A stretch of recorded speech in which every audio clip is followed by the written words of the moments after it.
Global NCAP நடத்தின safety டெஸ்ட்டில் ரொம்ப மோசமான ரேட்டிங்ஸ் வாங்கின 5 கார் எது தெரியுமா? வாங்க தெரிஞ்சுக்கலாம்.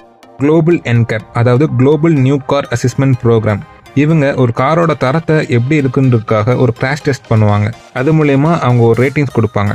இதில் நடத்தப்பட்ட ரேட்டிங்ஸில் ஒரு 5 கார், அதுவும் ரொம்ப மோசமான ரேட்டிங்ஸ் வாங்கின ஒரு 5 கார் பற்றி தான் நம்ம பார்க்க போகிறோம். இதில் முதல் இடத்துல இருக்கக்கூடிய பண்ணும்போது ஆல்டோ இது எல்லாத்துலேயும் அதிகமான ரேட்டிங்ஸ் வாங்கியிருக்கு. அடல்ட்ஸுக்கு 2 ரேட்டிங்ஸும் சைல்டுக்கு 0 ரேட்டிங்ஸும் வாங்கியிருக்கு. இருக்கிற 4 காரை கம்பேர் பண்ணும்போது இந்த கார் எனக்கு ஓகேவாக இருக்குது.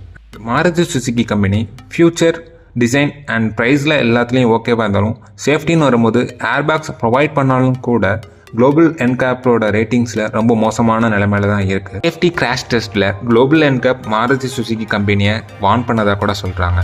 விற்பனை ராஜாவாக இருக்கிற மாருதி பில்ட் குவாலிட்டிலையும் கொஞ்சம் இன்க்ரீஸ் பண்ணால் நல்லாயிருக்கும்.